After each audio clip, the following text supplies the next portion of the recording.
entre les lois de la Torah et les lois des Umot HaOlam et les lois civiles.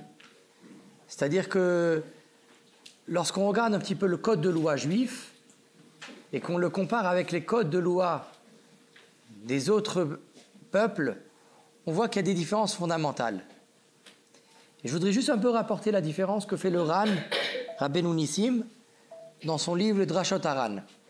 Mais juste auparavant, je vais vous donner deux exemples qui vont un petit peu, on va dire, irriter les esprits, qui sont des dynimes de la Torah. Alors je voudrais pas dire que... Je voudrais juste un peu, à travers ces exemples, faire la différence entre les deux codes de loi. D'après la Torah, imaginons que quelqu'un a un magasin, on va dire une macolette, n'est-ce pas, un supermarché, et que vient un homme, la nuit, il prend un soudeur, n'est-ce pas, un soudeur, quelque chose qui soude, d'accord, et il soude la porte, d'accord, telle sorte que quand le propriétaire du magasin va venir le lendemain, il va essayer d'ouvrir, impossible d'ouvrir, d'accord. Il y a Tnouva, le lait, on est en plein été, il y a Tnouva qui livre le lait, donc je ne sais combien de litres de lait, de kilos de fromage, tout reste dehors.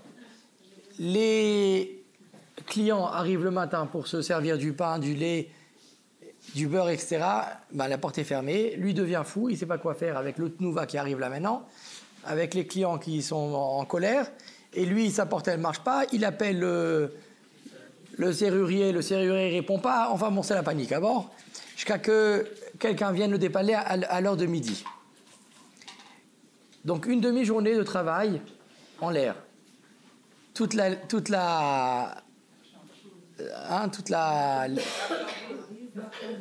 marchandise, produits laitiers, à la poubelle.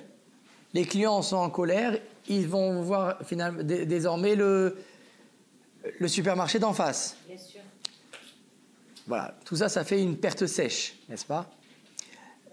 Il y avait des caméras, on a vu la personne qui a fait ça. Donc on va le traîner en justice, n'est-ce pas? D'après la Torah, la somme qu'il va devoir payer, elle est ridicule. Il va devoir simplement payer le prix du serrurier qui a coupé la porte, qui a coupé, on va dire, Pas les dégâts, non? Pas les dégâts, parce que les dégâts s'appelleraient gramma. S'appelleraient des dégâts indirects. D'après la Torah, on ne considère pas gramma benezikim patour, c'est une des lois qui est très connue dans les yeshivot. Tous les dommages qui sont indirects sont patour. Vous allez me dire, c'est révoltant. Ah ouais. C'est pas juste. Une deuxième loi que je voudrais donner, mais après tout ça, je vais expliquer, n'est-ce pas? La deuxième loi que je voudrais donner, c'est que, d'après la Torah, que Dieu préserve un assassin, n'est traînant en justice que s'il y a des preuves qu'on l'a vu, deux édim, deux témoins qui l'ont vu assassiner. C'est-à-dire que si je vois une personne rentrer, Agmara rapporte l'exemple suivant, je vois une personne rentrer, courir dans une salle, je vois l'autre courir derrière lui, avec un couteau, que Dieu préserve. Et il hurle, « Sauvez-moi !»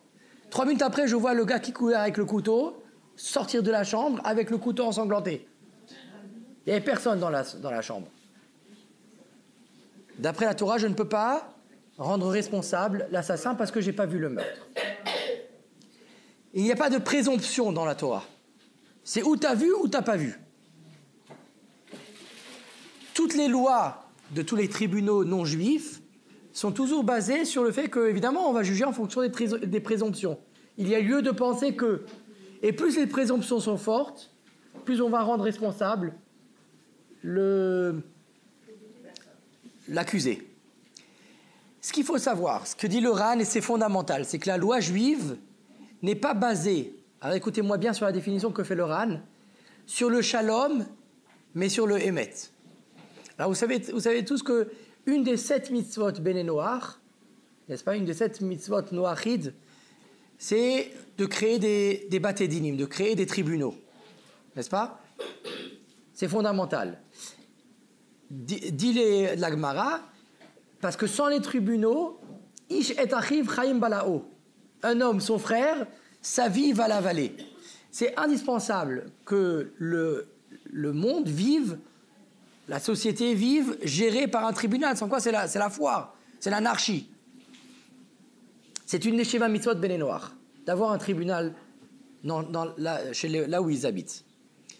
Regardez comment la Gemara l'interprète, comment la Gemara le dit. Sinon, Ish et achiv chaim balao. L'intérêt du Beddin, l'intérêt du Sanhedrin, des tribunaux chez les Goïm, c'est de faire en sorte que les gens puissent vivre en société, puissent vivre les uns avec les autres. Si on ne crée pas de tribunal, ça va être la catastrophe, ça va être la jungle. Bravo. L'anarchie.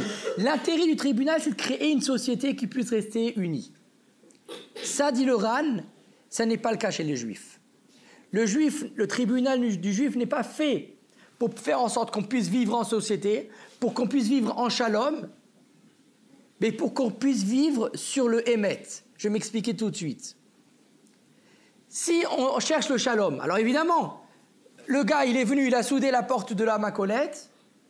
Le shalom, comme vous m'avez tout dit, le shalom le plus petit, c'est de dire, bah, tu payes les dommages que tu as créés, que tu as entraînés. Et si Tnouva, il a livré, qu'à cause de ça, la moitié a tourné, l'autre moitié, la moitié a varié, je ne sais pas quoi, eh ben tu payes. On va à la hausse, n'est-ce pas? Et les clients, je ne sais pas comment on va faire une évaluation. Combien de clients ont abandonné? Combien de pertes par rapport aux jours précédents?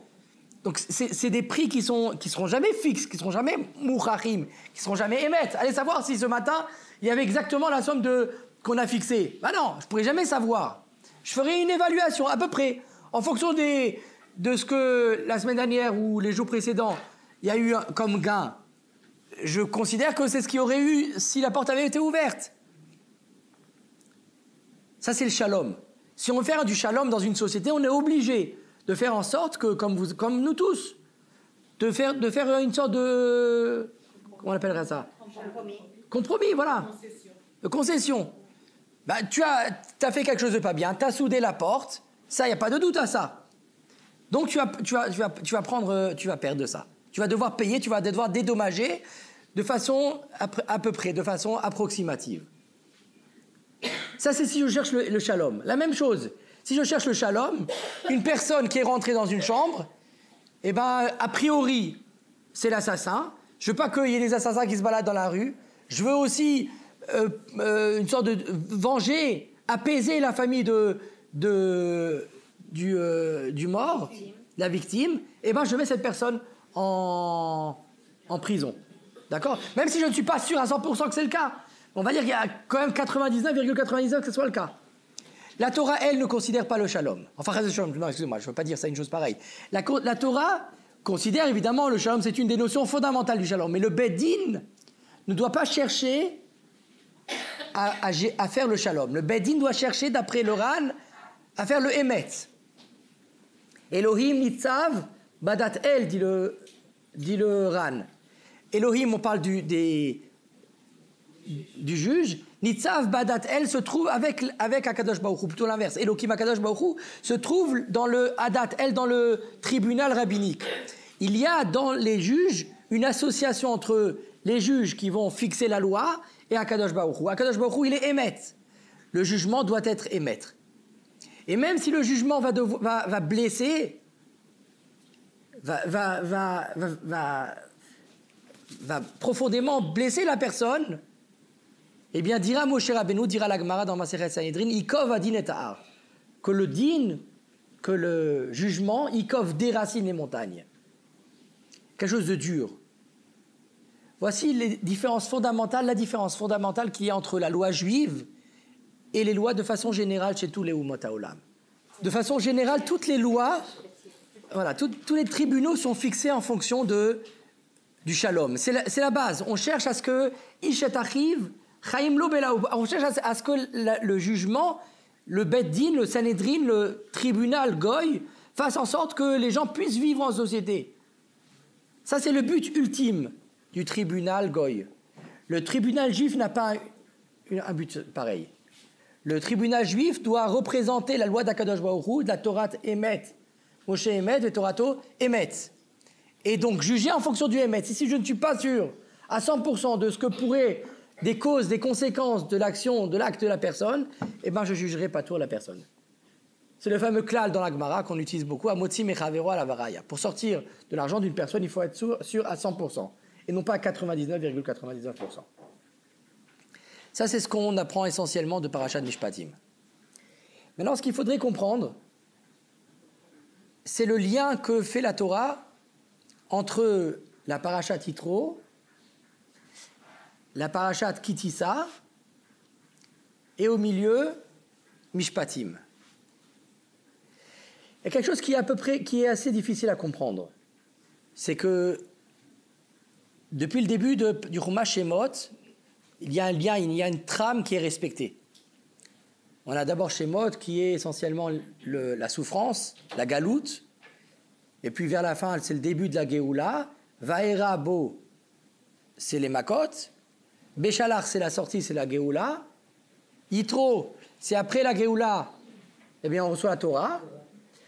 Historiquement, bonjour madame. Historiquement, ce qui devrait suivre, de façon logique, c'est Kitissa. Kitissa, c'est la faute du veau d'or, n'est-ce pas? C'était après Yitro, après la paracha d'Yitro. Mais on est étonné de voir qu'au milieu de ce raisonnement, au milieu de cette trame, il y a la paracha de cette semaine, la paracha de Mishpatim. Et ça, beaucoup de mes farshim se posent la question à savoir, à comprendre, quel rapport y a-t-il entre la paracha de Mishpatim et la paracha de Yitro, le don de la Torah, et puis après la faute du veau d'or qui est dans paracha de Kitissa. Alors pour essayer de répondre à cette question-là, je voudrais un peu préciser ce qui a été dit dans les parachats précédentes.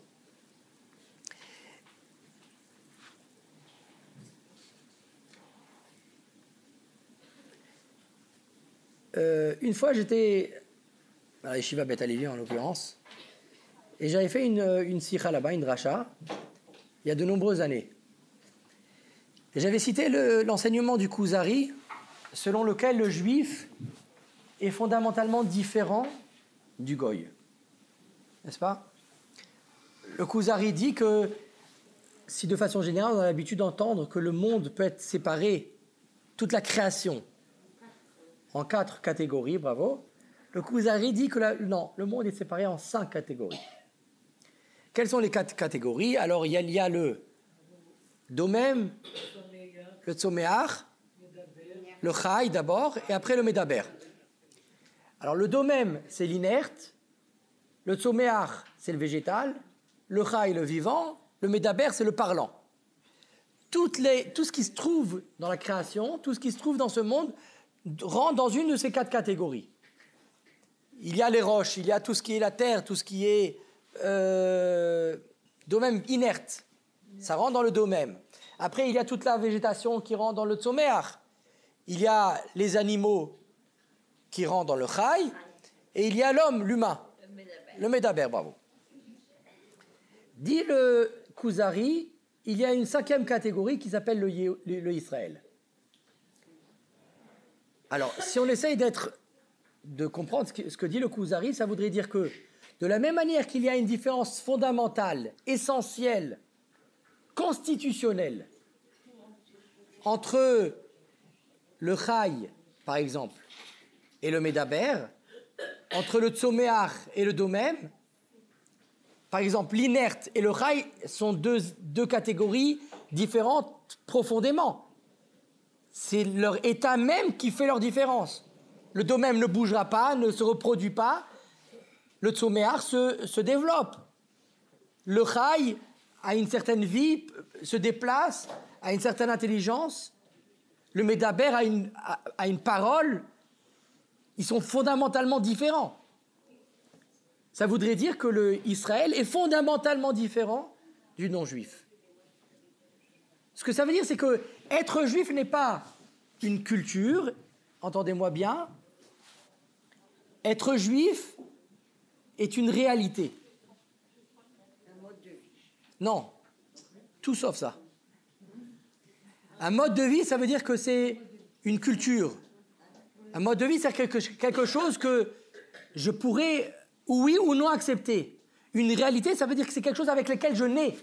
Indépendamment du fait que j'ai appris ou que je n'ai pas appris. Le juif est fondamentalement différent du goy.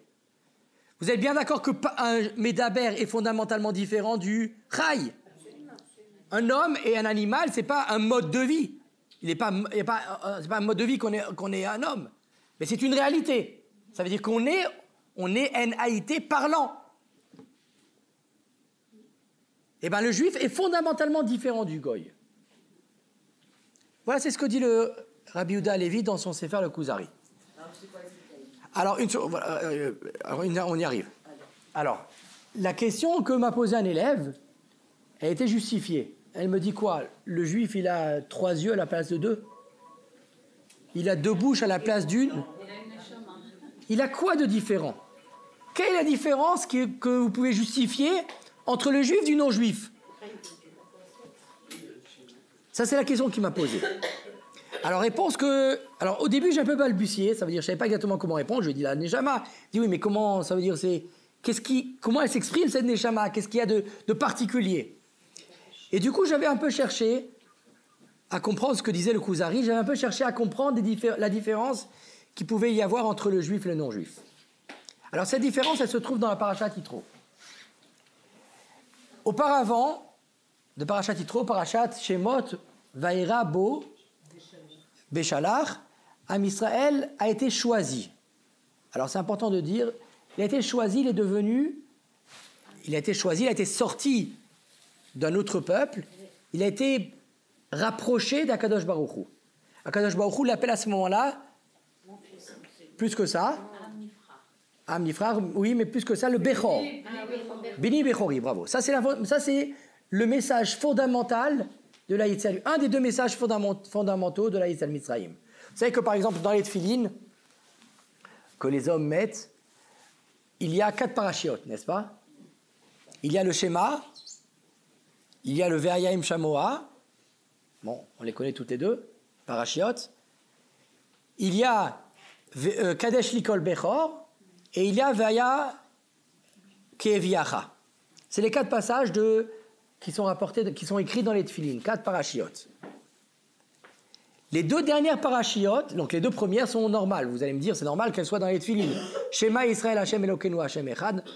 J'accepte dans cette phrase-là, Ve'avta et Hashem Elokecha, j'accepte dans cette phrase-là la divinité d'Akadosh Baruch Hu et son unicité. Ça a tout sa place dans les tefilines. Il faut que j'attache, c'est une notion fondamentale. Ve'hayim Shamoa Tishmeu, le sens de Ve'hayim Shamoa Tishmeu, dit la Mishnah dans Masechet Brachot, c'est d'être Mekabel Alenu Ol Mitzvot. Ol Malchut Shamayim, c'est pour le Shema. Ol Mitzvot, c'est pour Ve'hayim Shamoa. Ve'hayim Shamoa, si tu respectes les Mitzvot, tu auras la bracha. Si que Dieu préserve, tu ne respectes pas les Mitzvot, alors tu n'auras pas la bracha, mais l'inverse. Ça, c'est le sens, en gros, assez général, de Ve'hayim Shamoa. C'est ces 2 passages fondamentaux. 1, j'accepte sur moi la divinité d'Akadosh Baruch Hu et son unicité. 2, j'accepte sur moi le respect des mitzvot. Ces 2 passages doivent être écrits, noués dans mon bras, dans mes actions, et noués sur ma tête, dans mes esprits. Quels sont les 2 messages supplémentaires qu'on écrit dans les tefilines? C'est Kadesh Likol Bechor, la paracha qui commence par Kadesh Likol Bechor, et la deuxième qui parle de Vayayim Shamoa, Ve'aya Keviacha. C'est un peu long d'expliquer les 2, mais une chose est sûre, c'est que dans une des 2, on ne parle que de la notion de Bechor, de la mitzvah de Pidyon Haben particulièrement. On cite dans cette bracha, on cite dans cette paracha, dans ce paragraphe, le fait qu'Akadosh Baruch Hu nous a choisi comme étant le Bechor. Être un Bechor, c'est quelque chose de fondamental. Ça veut dire qu'il y a une fratrie, il y a une famille, il y a des frères, des sœurs, il y a l'aîné. Les frères et les sœurs sont les Umot HaOlam, dont le Ham Israël. La seule différence, c'est que le Ham Israël est Bechor. Le Bechor, c'est celui qui est au-dessus de la fratrie et qui va diriger la fratrie et qui va diriger la famille. Ça, c'est le message de la Yetziat Mitzrayim. Lors du Mamad Har Sinaï, il y a une étape supplémentaire qui a été faite, qui a été instituée. Quelle est cette étape-là? Lors du matin de Torah, Am Israël arrive au Har Sinaï, n'est-ce pas? Il se prépare pendant quelques jours, jusqu'à que le 6 Sivan ou le 7 Sivan, ça dépend des avis, Akadosh Baruch Hu se révélera au Am Israël. Il va se révéler en parlant au Am Israël, n'est-ce pas? Il va dire les deux premières dibrot. Anochi Hashem Elokecha. Et la deuxième dibra, Lo yelecha Elokim acherim al panay. Et puis d'après le Midrash, enfin c'est marqué mes fois dans la Torah, mais c'est pas marqué clairement où ça a été fait, mais le Midrash dit que ça a été fait après la deuxième dibra. Les Bnei Israël vont demander à Moshe Rabbeinu, dis à Hashem qu'il arrête de nous parler. Nous voudrons que toi, Hashem te transmette le message et que tu nous le transmettes après. Il y a eu 2 dibrot qui ont été dites par Hashem, n'est-ce pas? La Gemara dit dans Masechet Makot, Torah tziva lanu Moshe, Moracha Keilat Yaakov. Torah, c'est Begematria 611, n'est-ce pas? On a le Taf et le Resh, ça nous fait 400 plus 200, ça nous fait 600. Et après, on a un Vav plus un He, Vav plus E, 6 plus 1, 5, ça nous fait 11, ça nous fait 611. Il manque 2. Alors, dit la Gemara chose suivante, Torah tziva lanu Moshe, Moshe, ce qu'il nous a ordonné, c'est 611. Moshe nous a ordonné que 611 mitzvot, parce que les 2 supplémentaires, c'est pas Moshe qui nous a ordonné, mais c'est Hashem Pe'agvura Shamarnu. Anochi Veloye. On a 613 mitzvot, mais l'origine des 613 mitzvot, elle n'est pas la même pour toutes les mitzvot. Il y a 2 mitzvot qui viennent d'Hachem et 611 mitzvot qui viennent de Moshe Rabbeinu. Mais il les a reçus d'Hachem. Qui les a reçus d'Hachem, effectivement. Mais nous, on les a entendus de Moshe Rabbeinu. Donc, ce que Moshe nous a ordonné au nom d'Hachem, c'est 611. Moshe, par contre, sur les 2 dernières, n'est pas intervenu. C'est Hachem directement qui a ordonné au Bnei Israël. Il y a eu Anochi et Loïe. Regardez la formulation de cette première mitzvah. La formulation de cette première mitzvah, Anochi, Hashem Elokecha, Asher Hotzeticha Meretz Mitzrayim. Beaucoup de Mefarshim, enfin quasiment tous les Mefarshim à la Torah se posent la question. C'est le premier commandement. Comme son nom l'indique, c'est un commandement. Les Sifrei HaMitzvot, qui sont notamment le Rambam, dans le Sefer HaMitzvot et autres, vont compter les mitzvot. Et la première des mitzvahs qu'ils vont compter, c'est la Ardou d'Akadosh Baruch Hu, Balchut d'Akadosh Baruch Hu, qu'on apprendra de Anochi Hashem Elokecha. N'est-ce pas? C'est la première des 10 brot. Sinon, les Mefarshim me posent la question suivante. Il dit, je ne comprends pas. De façon générale, toutes les mitzvot, les 612 mitzvot, sont toujours données sous forme de mitzvah, tzivouille, d'ordonnance. Tu feras ou tu ne feras pas. C'est une mitzvah, c'est un devoir, c'est un ordre. Ve'ahavta, tu aimeras Hashem. Ou kshartam leot al yadecha, tu attacheras en signe à ta main. Urtavtam al mezuzot betecha, tu attacheras. Toutes les mitzvot sont constamment un ordre. Lo tirtzach, lo tinaf, lo tigzol, ne volera pas, ne fais pas ou fais. Et là, il y a une mitzvah où il n'y a aucun tzivouille. Anochi Hashem Elokecha, je suis Hashem ton Dieu. Ouais, ben, qu'est-ce que j'ai fait? D'accord, et qu'est-ce qu'il faut faire avec une chose pareille? Mais alors dis-moi, crois. Par exemple, je vais vous donner une phrase qu'on connaît très bien. Shema Israël, Hashem Elokeinu, Hashem Echad. Écoute Israël, là il y a un ordre. Si la mitzvah de la croyance était dans Shema Israël, c'est parfait. Il y a un ordre. Crois en Hashem. Écoute Israël, Hashem était. Mais là il a dit Anochi Hashem Elokecha, je suis Hashem ton Dieu, Asher Hotzeticha Meretz Mitzrayim qui t'a sorti d'Égypte. Ok. Et alors qu'est-ce qu'il faut faire avec? Et moi je m'appelle Éternel Habib. Et comment on fait avec? Qu'est-ce qu'il y a? Si c'est un ordre, dis-le nous, formule-le nous en tant qu'ordre. Anochi Hashem Elokecha, Ta'amin Hashem Elokecha, je sais pas, c'est Hashem. Pourquoi cette mitzvah est formulée de façon qui n'est pas une mitzvah, qui n'est pas un ordre? Une déclaration. Une entrée en matière. Oui, mais l'entrée en matière n'est pas un devoir à ce moment-là, pas une mitzvah. Une déclaration. Où est-ce qu'est mon devoir là-dedans? Dans Anochi Hashem Elokecha. Où est-ce qu'il est mon devoir? Dis de croire. Alors dis Shema Israël, écoute Israël. Ça c'est un devoir, ça c'est un tzivouille. Ce que disent les Mefarshim, c'est la chose suivante. C'est un grand chidouche. Quand Akadosh Baruch Hu, je vous ai dit, a donné 2 mitzvot au Ham Israël, n'est-ce pas? Et 611 mitzvot ont été donnés par Moshe Rabbeinu au Bnei Israël. Il y a 2 mitzvot, les 2 premières qui ont été données par la bouche d'Hachem. Ce qui est donné par la bouche d'Hachem est fondamentalement différent que ce qui est donné par Moshe Rabbeinu. Ce qu'il y a quand Akadosh Baruch Hu parle n'a rien à voir, comme vous l'avez confirmé, avec un homme qui parle. Quand un homme qui parle, je peux, oui ou non, décider de l'écouter. Quand Akadosh Baruch Hu parle, il n'y a aucune option autre. Il n'y a même pas « je dois l'écouter ». Je l'écoute, c'est une réalité. Lorsqu'Akadosh Baruch Hu dit « Anochi Hashem Elokecha asher hotziticha meretz Mitzrayim », disent les Mefarshim, il n'y a pas de devoir. Parce que le seul fait qu'Akadosh Baruch Hu a dit « Anochi Hashem Elokecha », ça devient une donnée de base. Ça devient une réalité. Regardez, écoutez-moi bien là, sur cette phrase-là. Le juif ne croit pas en Dieu parce qu'il doit rechercher Akadosh Baruch Hu, mais il croit en Dieu parce qu'il est juif. Le juif est fondamentalement différent du goy dans ça. C'est que le goy doit chercher la présence d'Akadosh Baruch Hu. Elle n'est pas intrinsèque en lui. Elle n'est pas imprimée en lui. Alors que le juif est croyant sans aucun effort. Il est né croyant.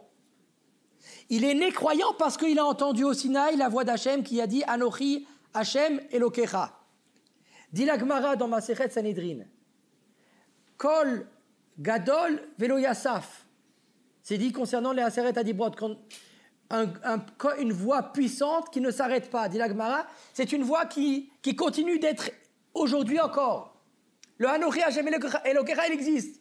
Où il existe? Où? En nous. Où il existe cette voix-là, vous l'entendez, vous, Anochi Hachem Elokecha? C'est fini. Alors sinon, ça a eu lieu il y a longtemps.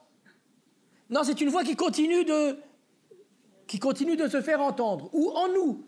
Ça veut dire que profondément en nous, il y a le Anochi Hachem Elokecha qui n'a de cesse de se faire entendre en nous. Parce que c'est Akadosh Baruch Hu lui-même qui s'est adressé au Ham Israël en disant Anochi Hachem Elokecha. La voix d'un humain n'a pas cette portée-là. La voix de Moshe Rabbeinu, aussi grand qu'il soit, aussi anak sheba anakim qu'il a pu être, est un humain et il n'a pas cette portée.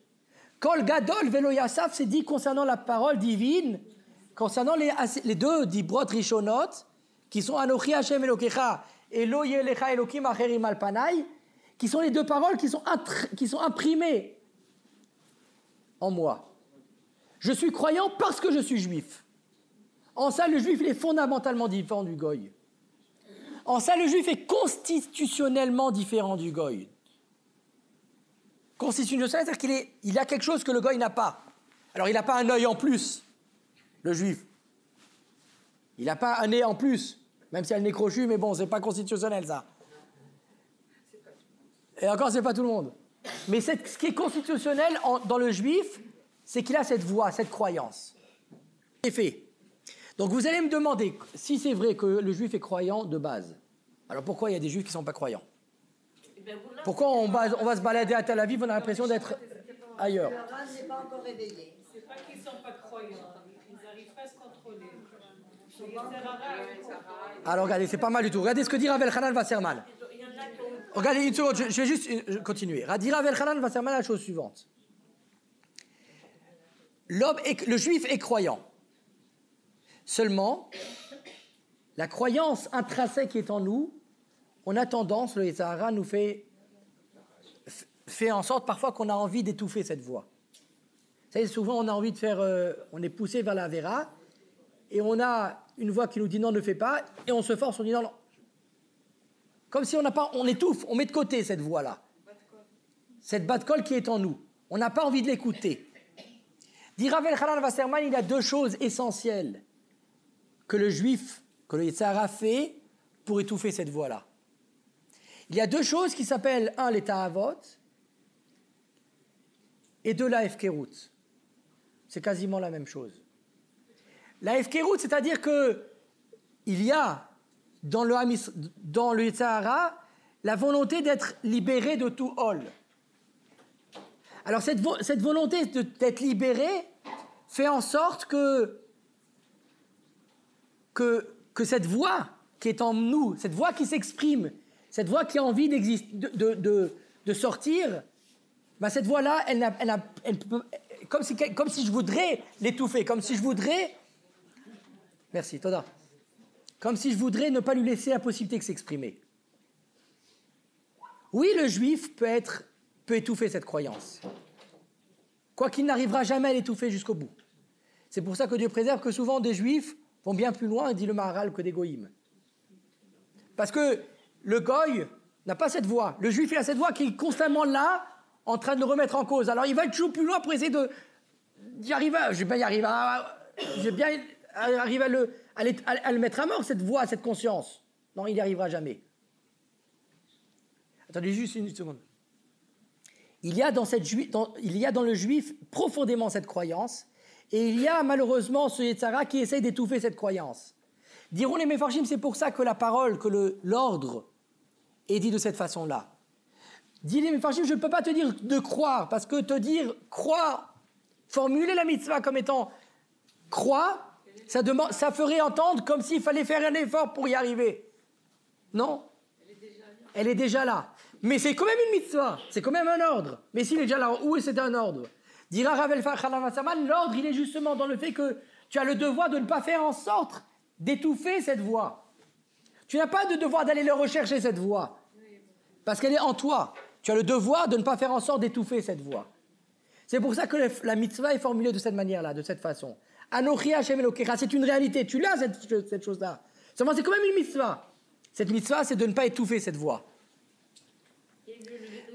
Vous savez, je vais juste rapporter, après je vous donne la parole. J'ai entendu une très belle histoire. Malheureusement, elle est tragique, cette histoire-là. Terriblement tragique. Il y avait, lors de la Shoah, malheureusement, des Juifs qui ont souffert des souffrances affreuses, terribles. Notamment lors de, je ne sais pas comment ça s'appelle exactement, l'Axia, où les parents devaient remettre, que Dieu préserve, Rahman al-Islam, terrible leurs enfants. C'est des choses qui sont inimaginables. Et il est rapporté qu'il y a des Juifs qui, par violence, par colère, jetaient par les fenêtres tous les objets de culte. Et il y a un Admour qui a dit combien est grand l'homme Israël. Même dans des moments de souffrance, il reste croyant. Parce que celui qui ne serait pas juif, il aurait dit non, il n'existe pas. Il existe, mais je souffre. Ce comportement, dit cet Admour-là, c'est un comportement d'un juif croyant qui ne sait pas comment gérer la souffrance qu'il a en lui. La colère qu'il a en lui.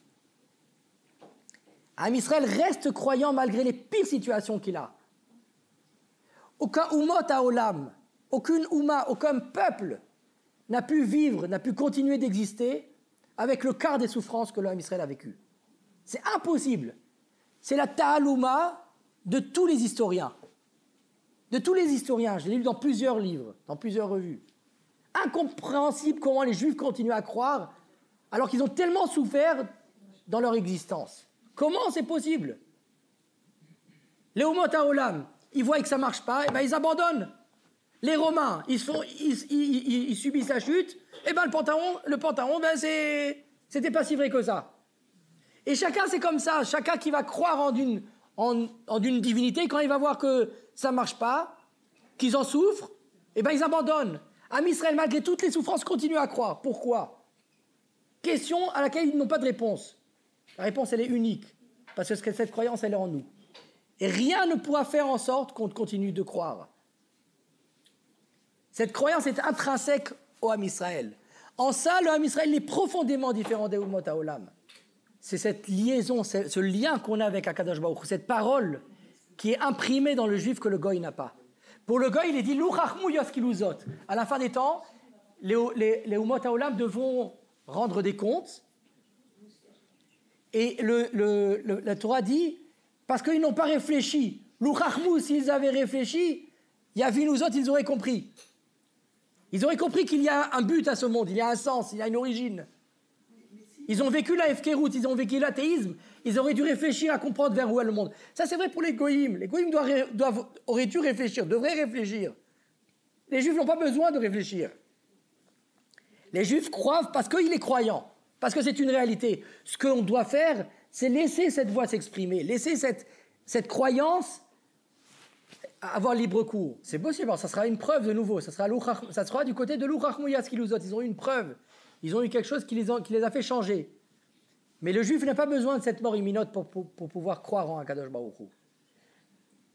N'importe qui va vous dire je ne suis pas croyant, c'est qu'en fait il est soudoyé par son Yetzer Hara. Et qu'à cause de ça, il n'a pas envie d'être croyant. Il ne faut pas, j'ai entendu de Rav Neugershel, je l'ai entendu par hasard. Et parfois, je cherche à prouver des choses incroyables comment Akadosh Baruch Hu existe. Ça fait moins d'effet que quand je dis à une personne, viens, on essaye de travailler sur ton Yetzer Hara, et naturellement, ta Taïmouna va éclore, va sortir. Ça sert à rien de chercher dans des grandes théories, des grandes preuves, c'est pas ça. Le juif est croyant, pas besoin de preuves pour être croyant. Parfois, si. Parfois, les théories vont essayer vont ébranler la personne et vont l'empêcher d'aller vers sa Hefkerut. Oui. Mais le Yesod est unique. Le Yesod est le suivant, c'est que le juif est profondément croyant. Et il est intrinsèquement croyant, il est constitutionnellement croyant. Il est croyant parce qu'il est juif. En ça, il est différent du Goy. C'est ce que dit le Kuzari. Maintenant, ce qu'il faut savoir, c'est que cette Torah qui a été donnée, cette Torah qui a ce yichud, cette parole qui a été donnée lors du Yitro, lors de Mamad Har Sinaï, vient continuer la spécialisation du Am Israël. Am Israël, dans tout le Sefer Shemot, est devenu Am Israël, est devenu Am Nifra, comme vous l'avez appelé, le peuple choisi, le peuple élu. Ça s'est fait en plusieurs étapes. La sortie d'Égypte, ça l'a fait devenir le Bechor, mais le Mamad Har Sinaï, il l'a fait devenir plus que le Bechor. Il a fait devenir le différent. Et suite à cette différence-là, vient la paracha de Mishpatim, la paracha de cette semaine. C'est aux Juifs différents, aux Juifs profondément différents, qu'on va dire que tu as la possibilité, toi, de vivre une justice qui est différente, un mode de vie. À ce moment-là, oui, c'est le terme approprié, différent des Goïms. Les Goïms auront un mode de vie, auront une justice qui est basée sur le shalom. Mais toi, de par ta condition différente, de par ton état différent, j'attends de toi que tu t'attaches au Hémet et non pas au shalom. J'attends de toi que tu vives une vie divine, parce que tu as quelque chose de divin en toi. Tu as quelque chose de profondément élaki, de Chelek Elokam Imal, oui. Tu as profondément ce Hémet qui est en toi, que tu peux vivre cette vie avec la Torah Hémet, avec un mode de vie qui est Hémet. Ça, c'est le Am Israël quand il est bléché les moutons. Il sera géré à ce moment-là par une Torah que le Bagas laisse la place au Bedin Tzedek, qui puisse, lui, juger le Am Israël en fonction du jugement Hémet, en fonction de Torah Moshe, qui lui donnera, est basé sur le Hémet et non pas sur le Shalom. Ça, c'est la trame qui se passe dans ces parachiotes. Il y a le Galout dans Parashat Shemot, il y a la Yetziat Mitzrayim dans Parashat Vaera, Bo Beshalach, qui distingue le Am Israël comme étant le Bechor, et puis après il y a Yitro Mishpatim, qui l'élève au-dessus du rang de Bechor et le rang différent, radicalement des Umot HaOlam. Lorsque Moshe, je finirai sur ça, lorsque Moshe va s'adresser au Am Israël, le Am Israël va dire « Je ne veux plus que la parole d'Akadosh Baruch Hu. Je ne veux plus, j'ai peur de mourir, que toi tu nous parles. » Moshe le reproche en leur disant la chose suivante. « Les Ba'avur Nasot etrem ba'elokim. » Si Hachem est venu vous parler, c'est pour vous élever, dit Rashi, vous élever de parmi les Umot. C'est exactement ce qu'on est en train de dire. Cette parole divine vous différencie, vous élève de parmi les Umot. Vous ne serez plus comme les Umot. Vous ne serez plus une Ouma parmi une autre, ou une Ouma préférée par rapport aux autres Umot. Vous serez au-dessus des Umot, une catégorie au-dessus. Ou ba'avur tiye yirato al panechem levilti techetaou. Et afin que la voix d'Akadosh Baruch Hu soit sur votre visage, afin que vous ne fautiez pas. Ça veut dire quoi? Cette voix divine est là pour s'imprimer sur le visage d'Akadosh Baruch Hu afin de nous empêcher de fauter. Ça veut dire, c'est ce qu'on est en train de dire. Cette voix est là. Cette voix m'empêche de fauter, sauf si je veux l'étouffer. Sauf si je ne veux pas voir la trace divine qu'il y a en moi, qui est imprimée sur mon visage. Sauf si je décide d'étouffer cette voix-là. Mais si je décide d'aller, d'être zorem, avec ce qui est naturel en moi, si je décide de vivre qui je suis, alors je deviens un être croyant naturellement.